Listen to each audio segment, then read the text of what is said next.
الحمد لله حمدا كثيرا طيبا مباركا فيه كما يحب ربنا ويرضى.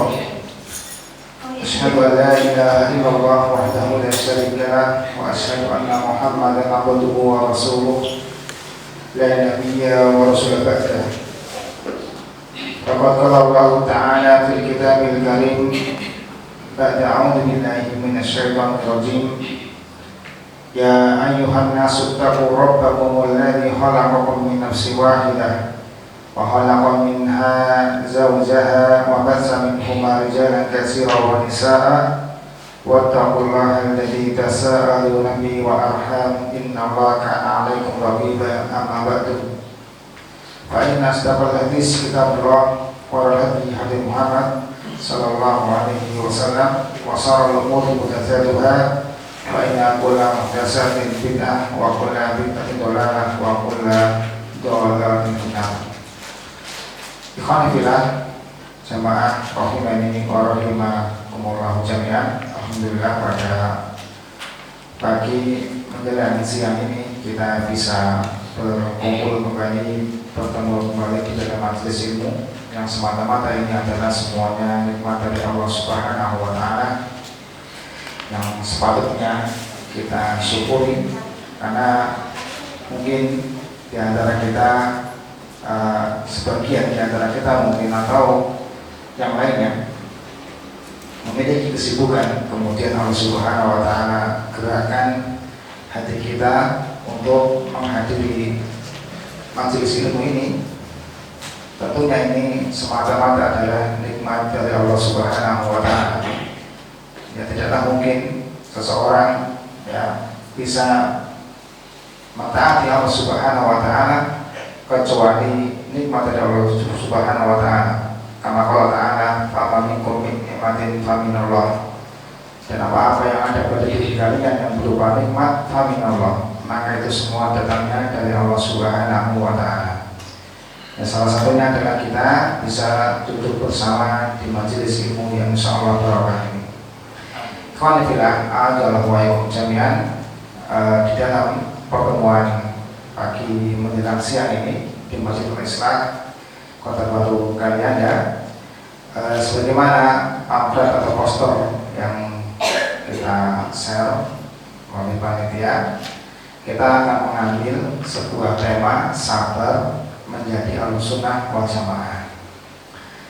Mungkin ini ada sebuah pertanyaan besar: kenapa kok tidak bersyukur aja? Kenapa harus bersabar? Ya, kenapa kok harus bersabar?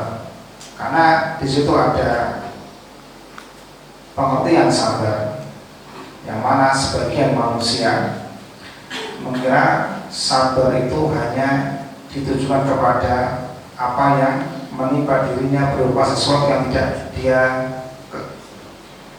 sukai, sehingga harus mendatangkan kesabaran.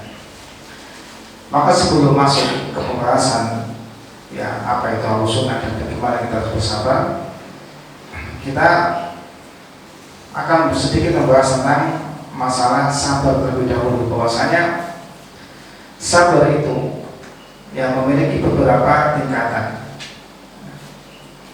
dan ulama membagi sabar itu menjadi tiga. Sabar menjadi tiga. Yang pertama adalah sabar dalam ketaatan, dan ini adalah sabar yang paling tinggi, sabar yang paling tinggi, sabar yang paling utama, sabar dalam mentaati Allah Subhanahu wa Ta'ala. Dan salah satu jenis ketaatan yaitu kita berjalan di atas sunnah, kita menjadi Ahlussunnah wal Jamaah. Dan ini salah satu bentuk ketaatan kepada Allah Subhanahu wa Ta'ala. Dan orang yang sudah menjadi Ahlussunnah wal Jamaah, maka tidak akan terlepas darinya banyak sekali cobaan, banyak sekali ujian. Maka dibutuhkan kesabaran dalam mentaati Allah Subhanahu wa Ta'ala di dalam hal ini. Seperti lain, mungkin sabar dalam ketaatan seperti mengerjakan sholat, maka dibutuhkan kesabaran. Kemudian menuntut ilmu. Itu juga dalam hal rangka ketaatan kepada Allah Subhanahu wa Ta'ala dibutuhkan kesabaran. Kemudian dalam berdakwah juga. Intinya, sabar yang paling utama adalah sabar kita mentaati Allah Subhanahu wa Ta'ala. Bukan hanya berkaitan dengan musibah yang menimpa kita. Kemudian sabar yang kedua, yaitu sabar meninggalkan maksiat. Seperti menahan pandangan kita kepada sesuatu yang haram, menahan lisan kita supaya tidak berkata yang jorok atau mendatangkan kemaksiatan atau mendatangkan dosa, atau sabar menjauhi riba dan kemaksiatan yang lainnya yang mungkin sering kita lakukan. Rasulullah SAW mengatakan, bersabda, kullu bani Adam khata'un wa khairul khata'in at-tawwabun. Setiap anak Adam itu berpotensi untuk melakukan dosa. Berarti di sana kita ada potensi untuk melakukan dosa dan kita dibutuhkan kesabaran dalam hal ini. Menjauhi kemaksiatan kita butuh dengan kesabaran. Nah, kemudian yang ketiga apa? Nah, ini yang sering, ini tingkatan yang paling rendah. Inilah yang sering dialami oleh manusia, yaitu apa? Mendapat ujian, musibah atau gangguan manusia. Ini sering kadang-kadang nasihat sabar baru ada di dalam tingkatan ini. Padahal tingkatannya adalah tingkatan yang paling rendah. Karena musibah baru dinasihati sabar.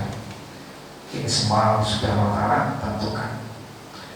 Ya, karena ujian teman-teman kita, saudara-saudara kita, mereka datang menasihatkan supaya kita sabar.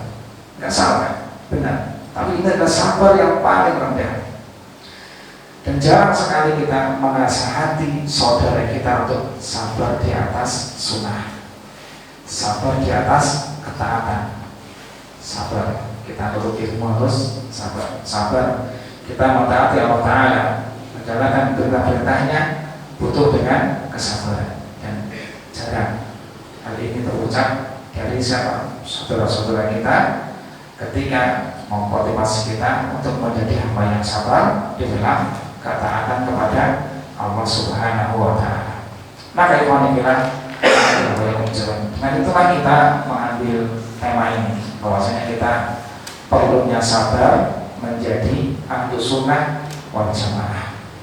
Kemudian ahlus sunnah wal jamaah itu sendiri apa? Karena betapa banyak orang yang mendakwa kelompok yang mengatakan kamilah ahlus sunnah. Hampir semuanya lawan dari Syiah. Semua mereka mengaku sebagai ahlus sunnah. Mungkin hanya Syiah sendiri yang tidak mengaku ahlus sunnah.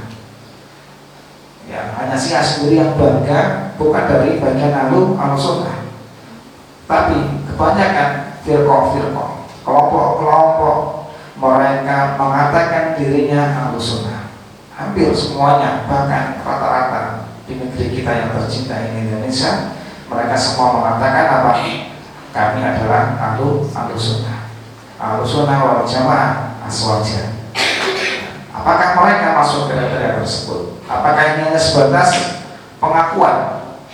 Maka ini perlu kita ketahui bersama bahwasanya siapakah sebenarnya ahlus sunnah wal jamaah. Maka definisi ahlus sunnah wal jamaah itu merupakan istilah penting dalam kajian dalam akidah Islam, dan digunakan untuk apa? Membedakan kelompok mana yang ahlul bid'ah, mana yang ahlus sunnah. Untuk membedakan kelompok mana yang murni sebagai pengikut Rasulullah SAW dan mana yang menyimpang ajaran-ajarannya dari apa yang dibawa oleh Rasulullah SAW. Dan tentunya menjadi ahlus sunnah itu banyak sekali ujiannya.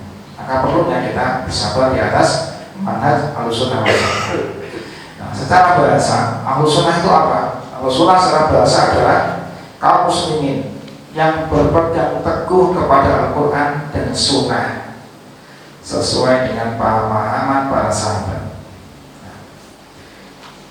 Jadi bahwasanya Ahlus Sunnah itu bukan hanya yang mereka mengaku kembali ke Al-Quran dan Sunnah, bukan, bahkan semuanya, bahkan semua kaum muslimin sekarang, gak ada mereka yang meninggalkan Al-Quran, gak ada mereka yang meninggalkan hadis. Kalau seandainya mereka menolak Al-Quran dan menolak hadis, mereka telah kufur, bisa-bisa mereka murtad. Ya, bahkan kaum muslimin yang mereka melakukan ritual-ritual yang tidak ada contohnya dari Nabi, mereka pun apa? Memakai dalil, memakai hadis. Maka Ahlus Sunnah siapa? Mereka yang berpegang teguh dengan Al-Quran dan Sunnah, dan juga sesuai dengan pemahaman para sahabat, para salaf. Nah, dengan ini maka kadang-kadang orang merasa begitu antipati dengan kosakata atau dengan sebutan-sebutan salaf. Ya, sebutan salaf. Padahal salaf itu dikembalikan kepada siapa? Kepada 3 kelompok. Ya, kepada 3 kelompok yang sebagaimana Rasulullah SAW mengatakan, khairun nas qarni, sebaik-baik manusia adalah qarni, pada zamanku, yaitu sahabat. Tsumma alladziina yadunahum, kemudian yang setelahnya, yaitu para tabi'in. Kemudian setelahnya lagi yaitu tabi'in. Inilah salaf kita semuanya. Bahwasanya kita memahami Al-Quran, memahami hadis, itu merujuk sesuai dengan pemahaman mereka. Karena setelah Rasulullah SAW meninggal dunia, siapa yang paling paham tentang agama ini? Benar sahabat. Maka bagaimana sahabat itu beragama, kita ikuti mereka, bukan kita ya kemudian kembali ke sunnah, kembali ke Al-Quran, tidak mengambil pendapat ulama, kita tetap mengambil. Tetapi pada ujungnya pun ulama mengambil kepada pemahaman para sahabat. Inilah dikatakan Ahlus Sunnah wal Jamaah. Ya. Mereka menjadikan sunnah sebagai sumber agama setelah Al-Quran, dan mereka juga mengikuti petunjuk Nabi Muhammad SAW dan para sahabatnya. Inilah Ahlus Sunnah. Maka perlu ditimbang setiap amalan. Hadisnya ada. Bagaimana sahabat mengamalkan hadis ini? Ini yang paling urgent. Bagaimana sahabat memahami hadis ini? Maka kembalilah sesuai dengan pemahaman para sahabat. Bukan hanya hadis ada, kemudian kita praktekkan sesuai dengan ilmu yang kita miliki, atau kita praktekkan sesuai dengan pemahaman yang kita miliki. Ini berpotensi bisa melenceng.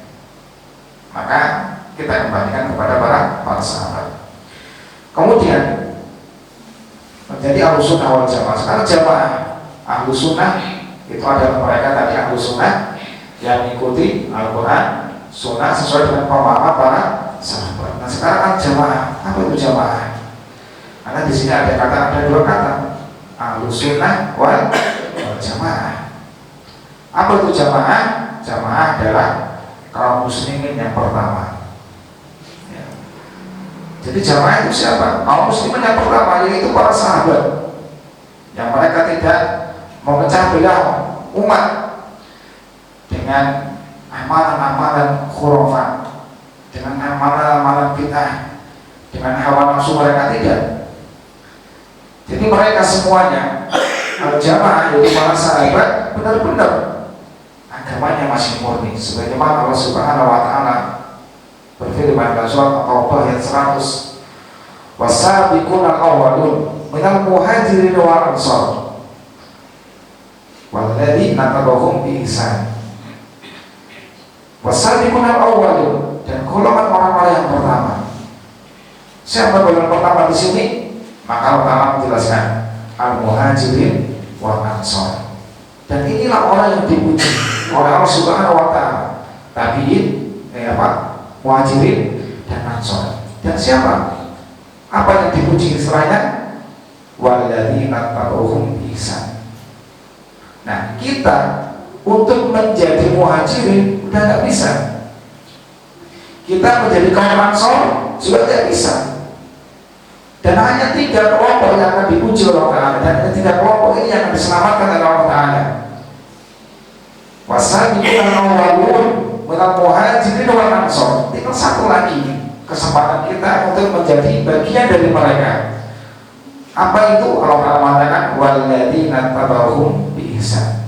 Dan orang-orang yang mengikuti mereka bil ihsan, dengan baik. Apa dengan baik maksudnya? Yaitu sesuai apa yang mereka lakukan, sesuai apa yang mereka pahami, kita pahami dalam masalah agama tentunya. Maka ikhwan fillah jami'an, ya jadi apa? Keselamatan ada pada orang yang mengikuti sahabat Rasulullah SAW dengan baik. Ya, ini menunjukkan pentingnya kesabaran dalam mengikuti jejak mereka. Karena tidak ada jalan keselamatan lain kecuali mengikuti mereka. Saat ini maksudnya tidak ada. Tidak ada jalan yang bisa menyelamatkan kita dari dunia ini, dari subhat ini, dari macam-macam bid'ah yang ada, kecuali kita merujuk kepada mereka. Ada dalil, ada hadis. Maka hadis dan dalil ini, Al-Quran ini perlunya kita timbang bagaimana sahabat dalam memahami. Ya, bagaimana sahabat dalam memahami, bagaimana sahabat dalam mempraktekkan. Kalau seandainya seseorang itu benar-benar ya mengikuti apa yang sahabat lakukan, mengikuti apa yang sahabat praktekkan, maka dia adalah orang-orang ahlu sunnah wal jamaah walau kana wahidan, meskipun dirinya adalah seorang diri, meskipun dirinya mungkin di suatu daerah sendirian, gak ada yang lainnya, tetapi baik dia mempraktekkan apa yang sahabat kerjakan, dia mengamalkan apa yang sahabat amalkan, maka dia adalah ahlu sunnah wal jamaah meskipun sendirian, meskipun cuma kelompok sedikit, meskipun gak banyak kajiannya, ya, meskipun mungkin gak rame dan sebagainya, tapi apa yang dilakukan, apa yang diamalkan berdasarkan apa? Pemahaman para sahabat radhiyallahu anhum ajma'in. Kemudian ikhwan fillah jami'an, di antara perlunya kita mengenal tokoh-tokoh Ahlussunnah wal Jamaah, di antaranya adalah mereka banyak sekali, seperti dari zaman tabi'in, seperti ada Imam Ya'far, mereka semuanya Ahlussunnah wal Jamaah, seperti Abu Hanifah, Imam Malik, Imam Syafi'i, Imam Ahmad bin Hanbal, kemudian ada Sufyan al-Thawri, ada Sufyan Ibnu Uyainah, ada Ibnu Mubarak, ya, ada Imam Bukhari, Muslim, An-Nasai, dan para salaf lainnya. Inilah salaf-salaf kita semua. Ya, kita merujuk ke mereka, bukan sekedar merujuk ke ustaz kita, ke guru kita, dan sebagainya. Ya, bahwasanya ustaz kita, guru kita itu tidak bisa dijadikan sebagai dalil. Maka perlu kita ketahui juga bahwasanya Ahlussunnah wal Jamaah ini muncul kapan? Karena istilah ini gak ada pada zaman Nabi Muhammad SAW, dan gak ada juga pada zaman sahabat. Istilah Ahlussunnah wal Jamaah dan kapan ini muncul? Ya. Maka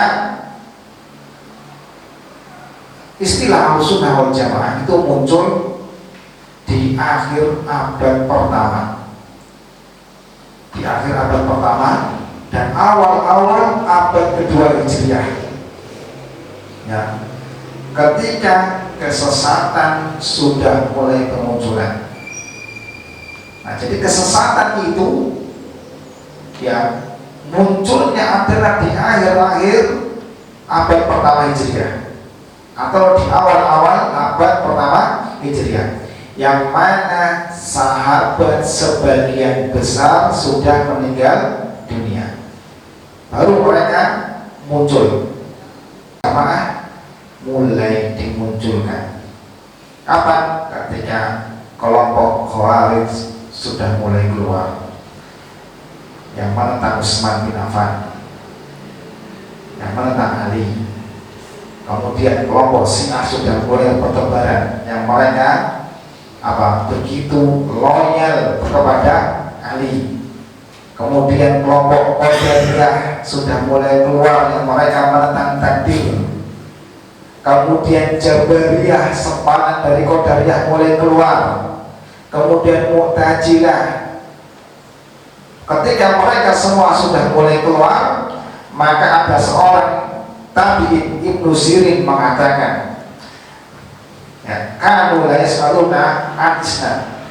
Dulu kami itu nggak pernah mengatakan, nggak pernah membahas masalah isnad, masalah sanad kami nggak perlu. Ketika pada zaman sahabat nggak perlu namanya sanad, karena semua adil sahabat. Dan itu harus kita yakini, nggak perlu dilakukan lagi. Apa yang dibawa oleh sahabat pasti benar. Maka Ibnu Sirin mengatakan apa? Kanu la yas'aluna an-isnad. Dulu kami tidak pernah menanyakan masalah sanad. Kamu ilmu dari mana? Tidak pernah menanyakan. Ketika mengatakan saya dari sahabat Nabi, langsung diterima. Ya. Kemudian kata Ibnu Sirin, falamma waqa'at qalu fitnah.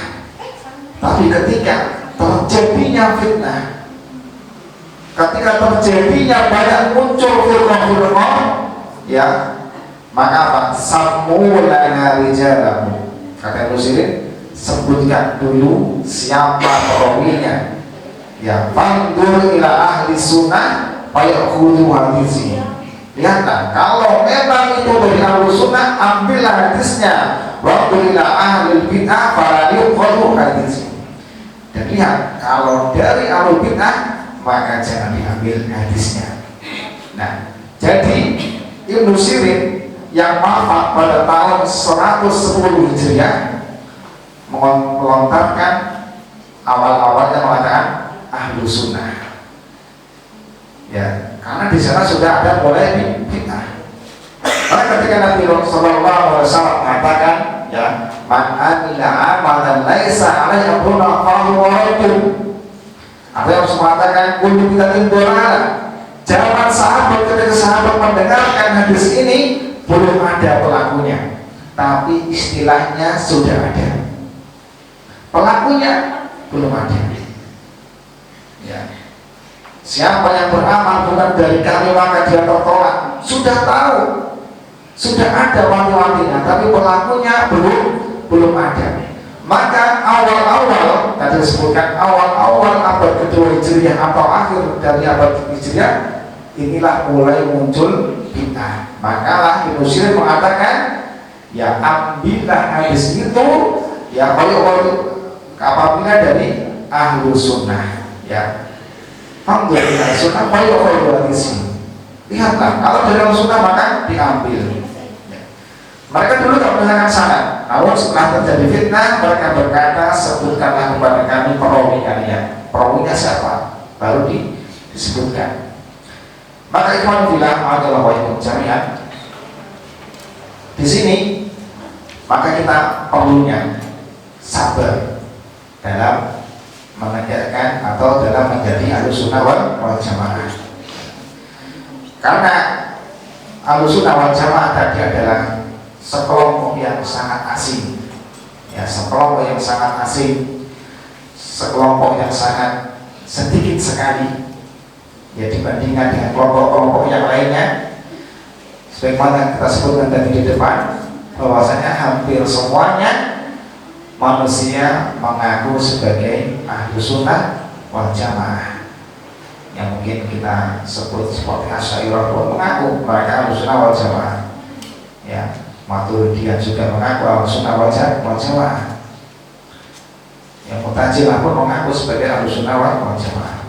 Maka tadi kita bisa pemahaman sedikit tentang ahlussunnah wal jamaah. Kalau jangan-jangan mungkin di antara kita bukan ahlussunnah wal jamaah, maka percuma juga kita menyampaikan sabar di atas menjadi ahlussunnah wal jamaah. Sedangkan kita sendiri bukan siapa? Ahlussunnah wal jamaah. Kalau seandainya seperti itu, maka perlunya kita paparkan terlebih dahulu siapa itu ahlussunnah wal jamaah. Kemudian kita masuk ke materinya. sabar menjadi Ahlussunnah wal Jamaah. Pertama, sabar terhadap apa? Sabar dalam berpegang teguh dengan sunnah meskipun banyak larangannya. Ya, meskipun banyak larangannya. Bahwasanya menjadi Ahlussunnah wal Jamaah itu tidaklah sebebas menjadi ahlul bid'ah. Banyak sekali larangan. Dikit-dikit nggak boleh, dikit-dikit terlarang, dikit-dikit tanya dalilnya mana. Ya, dalilnya mana ini? Apa yang menyebabkan kalian beramal seperti ini? Dalilnya mana? Maka ini ujian. Kita perlunya menjadi apa? Berpegang teguh dengan sunnah meskipun banyak larangannya. Karena apa? Kebanyakan orang tidak mampu, tidak bersabar menjadi Ahlussunnah karena banyaknya larangan. Ya, banyak larangan. Kita ambil permisalan. Misalnya adalah ketika penduduk Taif, Bani Saqif. Ketika penduduk Taif, Bani Saqif ini didakwahi oleh Rasulullah SAW untuk masuk Islam, mereka menolak. Ya, ketika Khadijah sama Abu Thalib menikah, Rasulullah itu pergi ke Taif berdakwah, ditolak. Bahkan sampai Rasul pindah ke Madinah, Bani Saqif yang Taif itu belum masuk Islam. Dan disebutkan dalam sebuah sirah kisah bahwasanya Bani Taif ini yang di Taif ini, Bani Saqif yang di Taif ini itu adalah kabilah yang paling terakhir masuk Islam. Kenapa mereka tidak mau masuk Islam awal-awal? Apa alasannya? Ada beberapa alasan. Karena mereka tidak mau diatur. Mereka masih menuruti hawa nafsunya. Mereka takut banyak larangan. Nah, inilah yang menjadikan orang apa? Tidak kuat menjadi orang Ahlussunnah.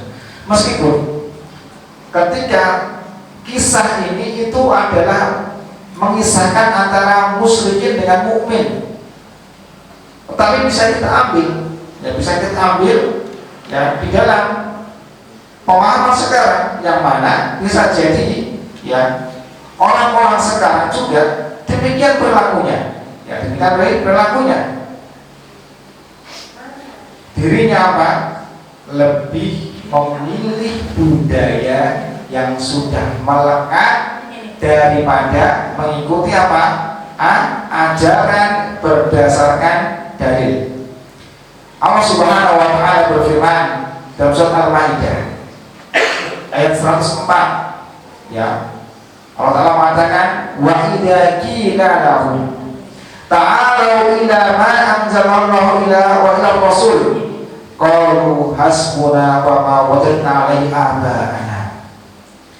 Dan apabila dikatakan kepada mereka, mari kembali kepada yang telah Allah Ta'ala turunkan kepada Rasul, mereka menjawab apa? Qalu hasbuna wa ma wajadna 'alaihi aba'ana. Cukuplah bagi kami apa yang telah kami dapati dari nenek moyang kami. Makanya ketika diajak, ayo kita menjadi Ahlussunnah, ayo kita menjadi pewaris sunnah, mengamalkan sunnah. Kami tidak mendapati orang tua kami beramal seperti kalian. Sehingga Ahlussunnah ini menjadi momok yang menakutkan bagi mereka. Bagi mereka yang masih ingin menuruti hawa nafsunya. Maka ketika seseorang tidak sabar di dalam memegang bara api ini, maka dirinya akan larut bersama mereka. Karena apa? Ahlussunnah setiap amalannya berdasarkan dalil. Kita misal keselamatan setiap habis meninggal, ketika diterangkan ini sudah turun-temurun, kamu baru kemarin kenalnya, kamu baru tahu kemarin kenalnya, Maka kalau seandainya hal ini tidak mampu, seseorang tidak kuat memegangnya, maka dia bisa terjerumus bersama mereka. Ya, jadi apa yang menyebabkan seseorang tidak kuat, tidak bersabar, berpegang teguh dengan sunnah? Karena mereka tidak mau banyak dilarang. Mereka tidak mau banyak dilarang. Sebagaimana tadi disebutkan, Bani Sakif dan Bani Taif itu datang ke Madinah. Datang ke Madinah, mereka mau masuk Islam tapi memberikan 4 syarat. Ya Rasul, saya mau masuk Islam, tapi ada 4 syaratnya. Apa syaratnya? Syarat yang pertama, berhala Lata jangan dirobohkan untuk cagar budaya. Ya, berhala Lata. Jadi di Quraisy itu ada berhala namanya Lata Manat Hubal. Ya, jadi berhala Lata jangan dirobohkan. Kalau enggak, tunggu 3 tahun. Rasul menolak. Ya udah, setahun Rasul menolak. Kalau kamu nggak mau merobohkan, saya kirim pasukan dari Madinah ke Taif untuk merobohkan. Akhirnya mereka ya udah dirobohkan. Kemudian permintaan yang kedua, ya Rasul, kami mau masuk Islam, tapi kami boleh minum khamar. Minum khamar. Jadi perhatikan, khamar itu adalah minuman keseharian bangsa Arab, terutama daerah Taif. Nah, daerah itu dingin. Nah, khamar itu kesehariannya mereka minum khamar. Jadi sebelum ke Madinah atau sebelum Islam datang, bahkan kaum muslimin yang ada di Mekah sebelum khamar itu diharamkan, kaum muslimin masih banyak yang minum khamar. Ya, jadi khamar itu adalah minuman keseharian bangsa Arab. Jadi sana itu minum itu khamar sama susu. Ya, maka ketika Rasul mau Isra Mi'raj itu sama malaikat Jibril ditawarin 2 minuman, satunya khamar, satunya apa? Susu. Karena apa? Itulah kebiasaan mereka. Jadi mereka itu kebiasaan minum khamar. Jadi kalau bertamu itu tawarannya 2, laban khamar, susu atau arak. Kalau ini misalkan teh atau kopi. Nah, jadi sangat umum sekali. Jadi minum khamar itu sangat umum sekali pada saat itu. Maka orang-orang Taif ketika mau masuk Islam, kita tawaran ini, kita tidak bisa kalau tidak minum khamar. Enggak, khamar udah haram. Kalau dulu waktu masih di Mekah, khamar halal. Jadi ini Allah Ta'ala mengharamkan khamar itu bertahap sampai 3 kali. Dan puncaknya di Madinah, kemudian khamar menjadi haram. Kemudian yang permintaan yang ketiga, orang Taif meminta dihalalkan riba. Ya Rasul, kalau bisa kita riba, karena kita rendah semua pekerjaan kita. Kalau bisa dihalalkan riba. Rasul pun menolak. Kemudian yang keempat, apa perbuatan mereka? Dihalalkan zina. Karena orang-orang Taif ini kalau safar, ya bisa kalau nggak berhubungan, karena istrinya di rumah, maka dia harus apa? Berzina. Dan minta izin sama Rasulullah SAW. Dan semuanya ditolak. Dan inilah kebiasaan orang-orang Taif yang menghalangi mereka masuk Islam. Yaitu apa? Karena tidak mau banyak diatur sesuai dengan keinginannya sendiri. Dan inilah juga yang menjadikan kaum muslimin, sebagian kaum muslimin itu tidak kuat menjadi Ahlus Sunnah wal Jamaah karena tidak mau banyak diatur. Dan banyak kasusnya, banyak orang yang butuh, banyak apa-apa dilarang. Gimana kita mau bisnis kalau riba mau nggak boleh? Apa dalilnya? Kalau riba nggak boleh, uang itu dari mana? Bank. Ya, berarti tidak usah pakai uang sekalian, barter. Nah, ini kadang apa diucapkan dari orang-orang yang jahil. Ya. Gimana kita mau hiburan? Musik haram. Dan kadang-kadang apa? Udah diakal-akalin, sehingga lama-lama apa? lepas menjadi apa? Ahlu sunnah wal jamaah. Milih ustaz harus selektif. Ustaznya dari mana ini? Ya, makanya banyak aturan. Kalau seandainya seseorang tidak sabar, maka dia akan lepas menjadi ahlu sunnah wal jamaah. Maka Rasulullah SAW ketika mewasiatkan kepada kita semuanya, alaikum bisunnati wa sunnati khulafa'ir rasyidin al-mahdiyyin. Hendaknya kalian ya memegang erat sunnahku dan sunnah al-khulafa'ir rasyidin al-mahdiyyin min ba'di, setelahku, ya, tamassaku biha wa 'addu 'alaiha bin nawajid. Hendaknya kamu pegang erat dan gigitlah dengan apa? Gigi geraham. Karena sangat pentingnya gigi geraham itu diibaratkan itu sebagai sebuah ibarat, yaitu menggigit dengan yang kuat. Sunnah itu perlu digigit dengan yang kuat, dipegang yang kuat.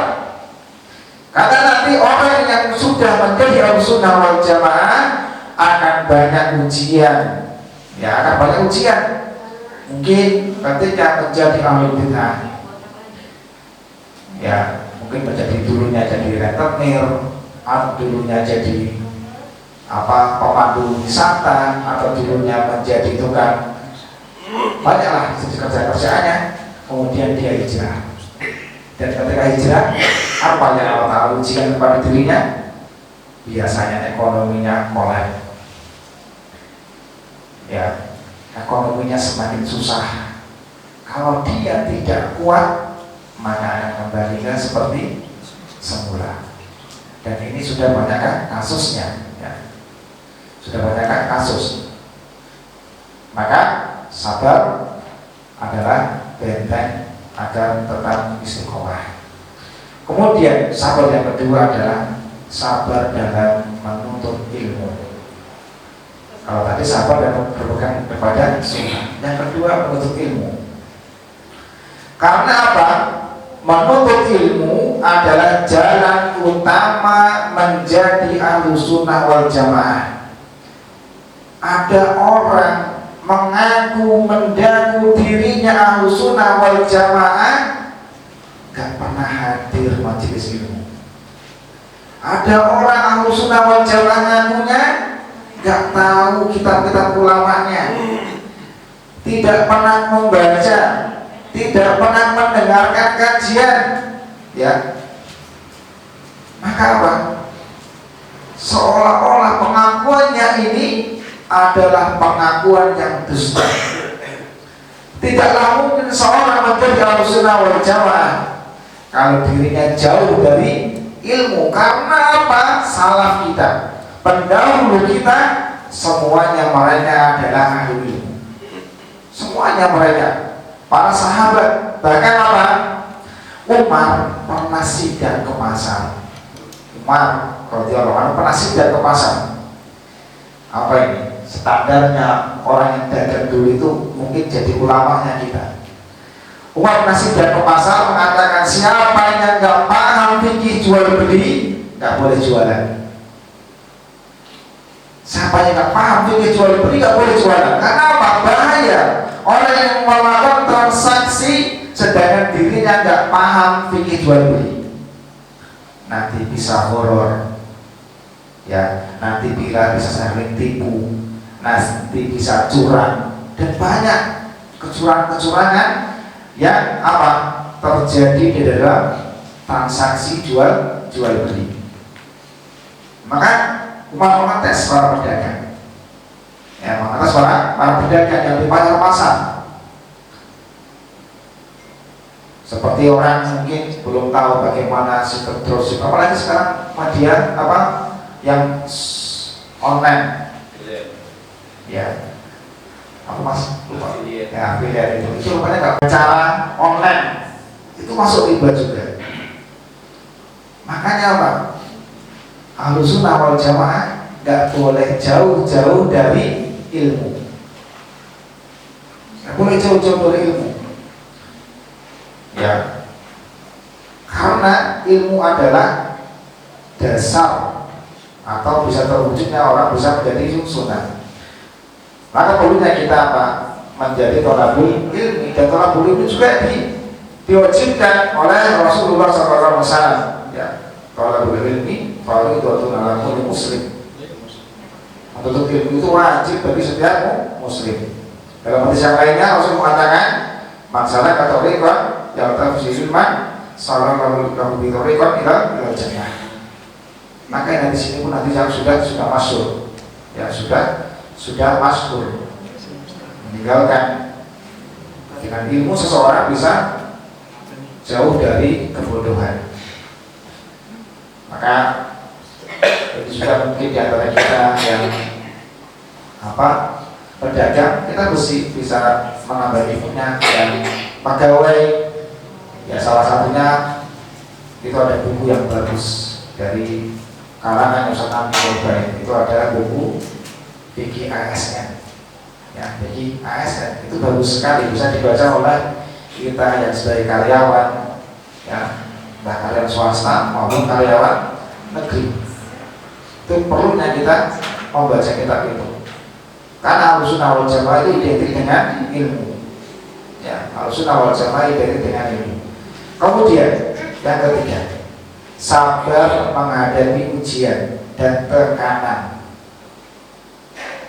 Sabar menghadapi ujian dan tekanan karena menyelisih budaya.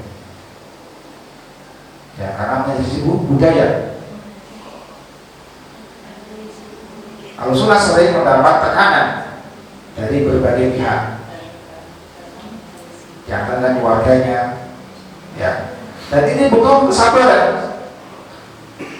Jangan dikira ketika kita menyatakan keimanan, kita menyatakan Islam, atau kita menyatakan orang yang beriman, orang yang Ahlussunnah, akan Allah Ta'ala biarkan begitu saja. Tidak. Bahwasanya Allah Ta'ala pernah mengatakan, berfirman, ya, ahasiban nas ayyatraku ayyaqulu amanna wa hum la yuftanun. Apakah manusia itu mengira kalau seandainya mereka mengatakan aku beriman, ya, kemudian tidak Allah Ta'ala uji? Ini menunjukkan bahwasanya ujian itu akan senantiasa ada. Ujian terus senantiasa menghampiri kita. Dianggap beda dengan umumnya masyarakat, nanti akan apa? Dicela. Mungkin menyelisih budaya di tengah-tengah masyarakat kita. Dan pada umumnya Ahlussunnah wal Jamaah itu mereka kebanyakan apa? Berselisih dalam masalah adat. Ya, maka sabar dalam menghadapi tekanan. Dan ketika kita menyelisih dalam masalah adat, dalam masalah budaya, tentu tekanan itu akan semakin keras. Semakin kita, ya, semakin diri kita semuanya itu menjauhi, atau semakin diri kita itu berpegang teguh dengan sunnah, maka para pegiat budaya dan adat akan semakin menekan. Itu sudah pasti, sunatullah. Ya, sunatullah. Maka Rasul sallallahu alaihi wasallam pernah mewasiatkan kepada diri kita semuanya, ya'ti 'alan nas zaman al-qabid 'ala dinihi kal-qabid 'ala al-jamal. Akan ada suatu zaman, yang manusia itu memegang agamanya seperti dia memegang bara api. Apa maksudnya? Panas, banyak ujian. Jika kita melepasnya, lepaslah agama itu. Dan jika kita menggenggamnya, terbakarlah tangan kita. Maka suruh sabar di sini. Ya, suruh sabar. Mungkin ujiannya itu pertama datang dari mana? Keluarga. Ini yang paling utama. Tekanan itu paling awal adalah dari keluarga kita. antara keluarga yang dekat maupun keluarga yang jauh. Kok kamu Islamnya begini?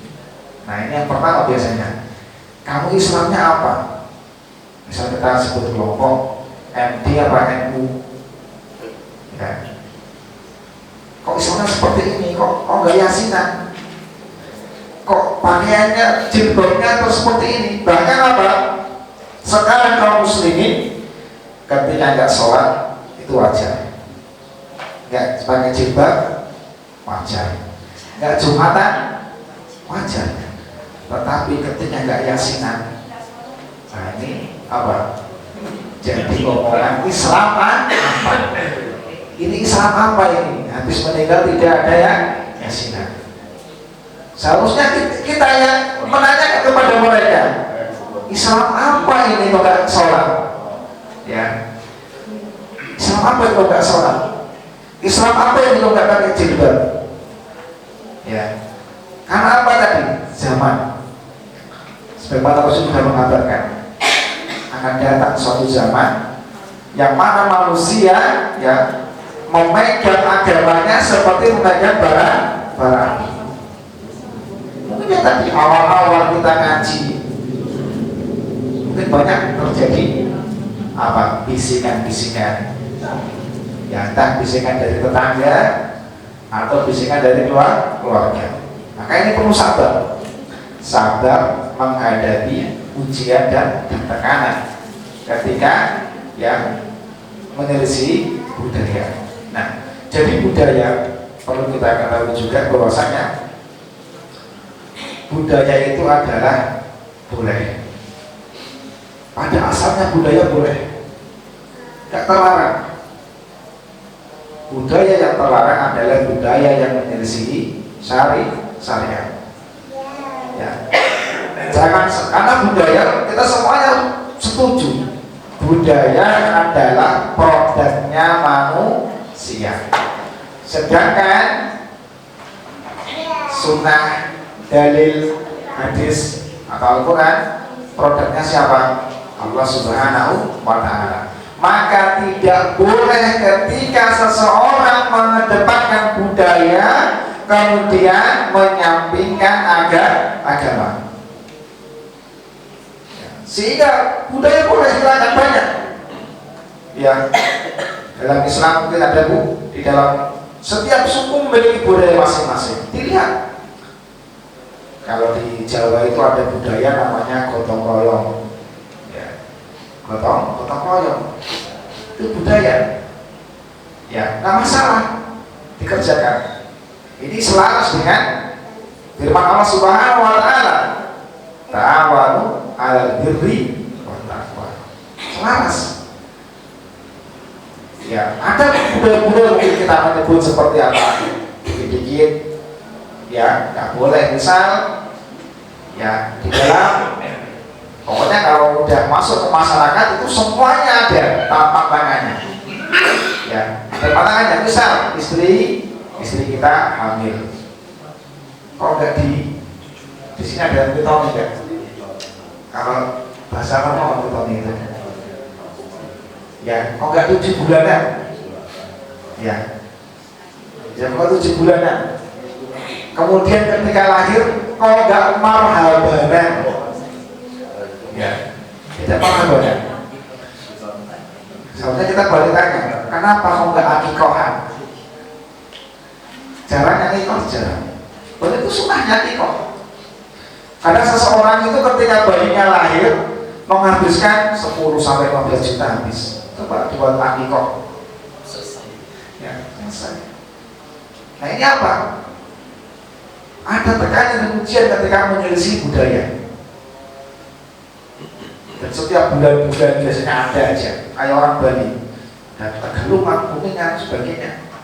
Ya, orang Islam ikut-ikutan dan muludan dan samaran, ya, dan sebagainya. Dan ini menyelisih budaya. Dan orang yang menyelisih budaya ini pasti akan apa? Tekanan. Dan tekanannya kemudian juga akan dimusuhi. Dan ini apa? Perlunya kita sabar. Sebagaimana tadi berpesan bahwasanya ada zaman nanti seseorang yang memegang agamanya seperti memegang bara api, panas, menyakitkan. Dan mungkin ini zamannya, ya ini zamannya. Ya, banyak sekali olok-olokan yang mengolok kita semuanya. Maka semuanya butuh apa? Kesabaran, dan supaya kita tetap teguh di atas sunnah ini. Kemudian yang keempat, sabar menjauhi syubhat dan bid'ah. Ya, syubhat bahwasanya seorang ahlu sunnah wal jamaah tidak terlepas nanti akan diserang dengan syubhat-syubhat, ya. Tidak lepas diserang dari apa? Pemahaman yang nyeleneh. Salah satunya apa? Apanya? Jangan kaku-kaku. Memahami itu jangan kaku-kaku. Cobalah di apa? Dikendorkan dikit. Ini syubhat. Ya, jangan kaku-kaku. Kendorkan sedikit. Misal masalah apa? Musik. Kan musik ada yang mengatakan halal. Ya. Udahlah nggak usah kaku, ini ikhtilaf. Masalah maulid, nggak usah begitu keras-keras. Yang penting manusia mau ngaji, alhamdulillah. Nah ini kadang-kadang semuanya datang. Ya, alhamdulillah manusia sudah mau ngaji. Daripada mereka apa? Tongkrongan. Alhamdulillah kan mereka datang. Subhan. Yasinan. Alhamdulillah masih mau ngaji Yasin. Kalau nggak ada Yasin, nggak ada orang baca Quran. Subhan lagi. Dan ini akan menyerang kita. Kalau kita tadi tidak menjadi thalabul ilmi, yang di poin yang keberapa thalabul ilmi tadi? Poin kedua, maka kita iya akan menjadi apa? Oh iya, benar ya. Karena jaminan kita dari itu. Dan ketika syubhat ini sudah mulai menemani kita, kelamaan akan menjadi pengikut mereka. Ya. Kata Rasul, "Man waqa'a fi syubhati waqa'a fil haram." Dan siapa yang berdiri di atas syubhat, sejatinya dia sudah berdiri di atas keharaman. Makanya syubhat jauhi. Kan syubhat udah jauhi. Ya. Ketika rokok masih syubhat, ya udah jauhi. Ya makanya harus bersabar dengan terpaan syubhat. Maka sabar di dalam hal ini diperlukan beberapa hal.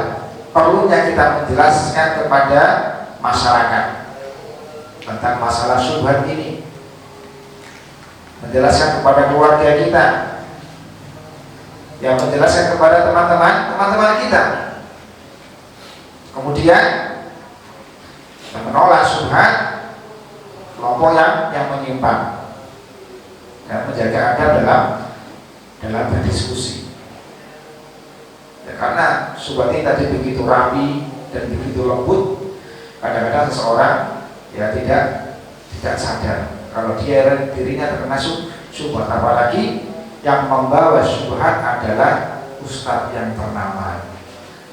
Sudah ustadz ternama, lulusan Madinah mungkin, ya, bisa jadi orang Madinah kena syubhat, bisa. Jamaahnya banyak, sedangkan apa? Antum ngajinya, ustadznya tidak terkenal, jamaahnya sedikit. Nah, ini bisa gampang sekali mengenai kita semuanya. Ya, maka untuk kokoh di atas manhaj Ahlussunnah wal Jamaah, perlu kita membentengi dari syubhat. Kemudian yang terakhir adalah sabar sampai kita bertemu Nabi Muhammad SAW di telaga. Ya, jadi sabar sampai kita bertemu pada Nabi SAW di telaga. Bahwasanya nanti dia melahir. Rasulullah SAW itu memiliki telaga, dan setiap Rasul itu memiliki telaga. Ya, setiap Rasul memiliki telaga. Maka apa? Di dalam hadis yang panjang, Ketika itu Rasulullah SAW itu melihat seorang nabi ada yang bersama dengan satu orang, kemudian ada nabi yang bersama dua orang rasul, dan ada rasul yang nggak bawa seorang. Jadi di sini ada hikmah bahwasanya dakwah itu ada yang dapat jamaah, ada yang tidak. Bahkan seorang rasul pun ada yang sampai meninggal nanti berhadapan dibangkitkan dia nggak membawa umat. Dan ada juga rasul yang hanya bawa umat satu, ada juga dua. Kita sebelum menjelaskan ini kita coba menengok perjalanan dakwahnya Ibrahim alaihissalam. Nabi Ibrahim Abul Anbiya, berapa umatnya? 2. Awalnya maksudnya siapa? Hanya Hajar sama Sarah. Dakwah kesana kesini nggak pernah diterima. Yang terima cuma siapa? Istrinya. Nabi Ibrahim padahal Khalilullah, kekasih Allah Ta'ala. Kemudian kita ujuk-ujuk baru ngaji 1 bulan ingin mendapatkan apa? Pengikut yang banyak. Nah, kita harus mencontoh bagaimana Nabi Muhammad ketika membangun Ka'bah di lembah yang nggak ada penduduknya sama sekali, ya nggak ada. Ya ketika bangun Ka'bah suruh menyeru orang-orang untuk melakukan ibadah haji. Siapa yang mau datang? Nggak ada penduduknya sama sekali. Jadi semua itu apa? Diawali dengan yang sedikit. Asalkan itu keikhlasan dan memang itu di atas manhaj yang benar, kita punya istiqomah di sana. Ya, sebagaimana disebutkan di depan, al-jamaah adalah sahabat. Meskipun kau sendirian, kalau memang mengikuti sahabat, maka ahlu sunnah wal jamaah. Nah, kita kembali ke sini. Bersabar, ya, hingga bertemu Nabi Muhammad SAW di telaga. Bahwasanya ketika Nabi melihat kelompok yang sangat besar, aku mati, kata Nabi, itu aku kira itu umatku. Kemudian kata Jibril, bukan, itu adalah umatnya Musa alaihissalam. Maka umat terbanyak kedua itu adalah umatnya Nabi Musa alaihissalam. Kemudian didatangi kembali kelompok yang lebih besar, yaitu umatnya Nabi Muhammad Sallallahu Alaihi Wasallam. Kemudian di antara mereka ada 70.000 yang masuk surga tanpa hisab. Yang lainnya nanti akan ditunggu di mana? Di telaganya Rasulullah Sallallahu Alaihi Wasallam. Nah, ketika disinilah orang-orang ahlu sunnah akan benar-benar merasakan kegembiraan. Ya. Karena apa? Ketika itu Rasulullah SAW sudah menunggu di telaga dan umatnya semua datang. Dari mana Rasul tahu? Dari bekas-bekas wudhunya bersinar, semua datang. Kemudian ada yang memiliki bekas-bekas wudhu ini sama malaikat diusir, dihalang-halangi oleh malaikat. Maka Nabi Muhammad protes, umati, ashabi, ini kelompokku, ini umatku, ini sahabatku. Ya, apa kata malaikat? Nggak tadri, kamu nggak tahu mau disubahda Allah. Kamu nggak tahu apa yang mereka perbuat setelah kau meninggal. Setelah kau meninggal, kita nggak tahu Muhammad apa yang dibuat mereka. Mereka membuat amalan-amalan yang tidak kau bawa. Mereka membuat amalan-amalan yang tidak kau contohkan. Apa kata Rasul? Terusir. Akan terusir dari mana? Telaga. Disinilah betapa hancurnya para ahli bid'ah. Dan kemudian ahlu sunnah sama Rasulullah SAW dipersilakan untuk apa? Meminum telaganya Nabi. Maka Rasulullah SAW ketika di akhir-akhir wafatnya beliau mengatakan fasbiru, bersabarlah kalian. Ya, hatta talquni ala haud, sampai engkau berjumpa denganku di al-haud, di telaga. Sabarlah engkau menjadi ahlu sunnah sampai engkau benar-benar nanti berjumpa denganku di mana? Di telaga. Maka kata pesan Nabi yang lain yang mengatakan, tetaplah engkau menjadi sunnah, ya meskipun engkau dipukuli, meskipun engkau hanya menggigit ranting-ranting pohon. Maka iman kita maka disinilah Nabi mengatakan fasbiru. Inilah yang menjadikan dasar kita mengambil bersabarlah menjadi ahlu sunnah. Nabi sendiri mengatakan fasbiru, bersabarlah kalian. Ya apapun nanti ujian yang menimpa kita, ya janganlah kita menjadi ahlu bidah, ya jangan kita menjadi pembenci sunnah, jangan sampai kita menjadi orang yang memerangi sunnah. Betapa menyakitkan ketika kita yang selama ini merindukan Nabi, kemudian sama Nabi Muhammad SAW, oleh yang kita rindukan kita diusir. Naudzubillah min dzalik, naudzubillah min dzalik. Maka dari itu, mari kita sama-sama di sini bersabar semuanya sampai kita bertemu Rasulullah SAW di telaganya. Aku lupa dia ada wastagfirullahaladzim minna wal qur'an. Mungkin ada pertanyaannya? Assalamualaikum warahmatullahi wabarakatuh. Waalaikumsalam. Saya sering didengar orang-orang bilang awas itu salafi yang gak baca bismillah. Ya. Maksud salafi yang di masalah itu seperti apa? Terus kalau kita kan nggak pakai bismillah, itu kan ada hadisnya kan ya? Ya. Penjelasan hadisnya. Jadi kalau kita dengar mereka bicara mengapa bismillah, Ya.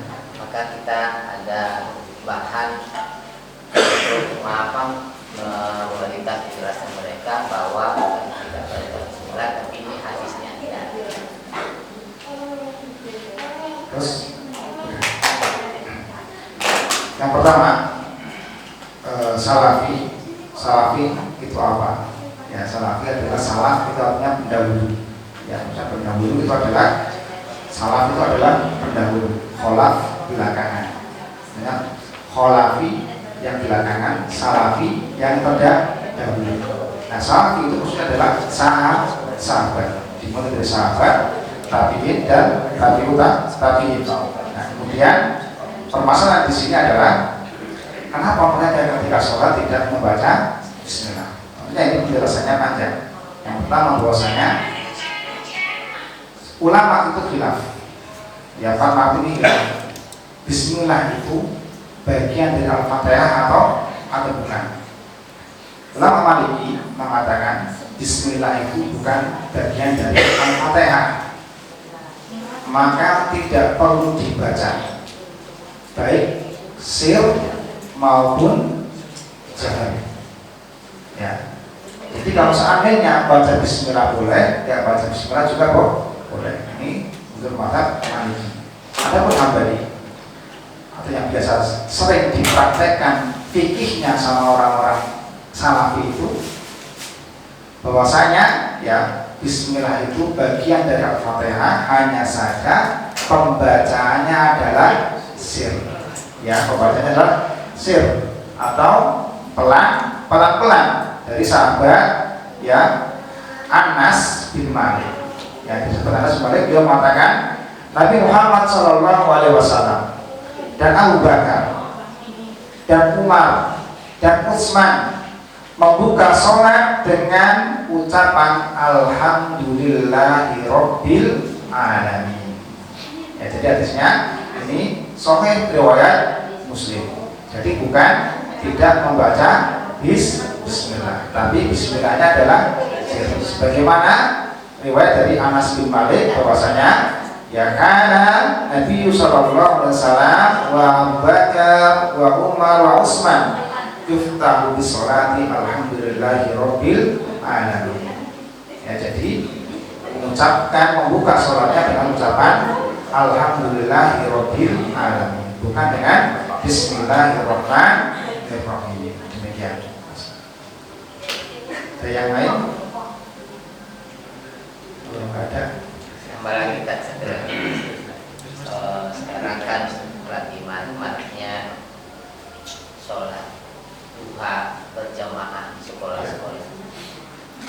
Nah, saya pernah tanya itu tidak ada aturannya. Terus gimana dengan sikap saya sebagai anggota bagian dari sekolah itu? Apakah harus hadir ikut dalam di lapangan Ya. atau gimana sikapnya? Karena sesuai dengan tadi itu sabar. Kalau saya nggak ikut pasti yang lain pada ngomongin. Sholat Jumat, sholat duha secara berjamaah. Hukum asal sholat duha adalah sunnah, ya, sunnah. Al aslu fi nawafil antusoli fardan. Hukum asal sholat sunnah adalah sendiri-sendiri. Bahkan hukum asal sholat tarawih pun sendiri. Kemudian sama Umar itu disyaratkan pada zamannya Mas Umar, dan itu bid'ah juga. Ya, karena sahabat itu boleh melakukan, dia pun boleh mendapatkan rekomendasi untuk melakukan dua-duaan amal syar'i. Nah, untuk masalah sholat juga, pada hukum asalnya adalah dia harus dikerjakan sendiri. Kita kasih tambahan bahwasanya sholat dua itu tidak rutin dilaksanakan, karena Nabi sendiri ada beberapa kali beliau tidak melaksanakan sholat dua. Nah, kalau mengikuti Nabi itu sholat dua itu tidak rutin dilaksanakan, ada libur-liburnya. Itu yang pertama. Yang kedua, bagaimana hukum sholat dua berjamaah jika dalam rangka belajar anak-anak SD ya, yang belum balik, maka tidak mengapa. Tapi bagi orang-orang kita yang sudah dewasa, maka dijauhi hal demikian. Ya, dijauhi hal demikian. Nah, bagaimana kalau kita sebagai pembimbingnya, maka harus menjelaskan bahwasanya sholat dua itu pada hukum asalnya dikerjakan sendiri-sendiri. Adapun kalau anak SD mungkin sendiri-sendiri itu pada berisik dan sebagainya, kemudian diinisiatifkan berjamaah, maka tidak mengapa insyaallah. Selama itu belum balik, ya belum balik. SD kan kemarin. Wah, SMP ini harus. SMP SMA sekarang udah balik. Kalau SMP SMA maka harus ditekankan, pokoknya harus sendiri. Karena ini sudah bukan tahapan belajar kembali. Mungkin ya harus bersabar pelan-pelan dalam menyampaikan kebenaran tadi. Allah bisa. Demikian kita tutup dengan doa kafaratul majelis. Subhanallah wa bihamdihi. Assalamualaikum warahmatullahi wabarakatuh.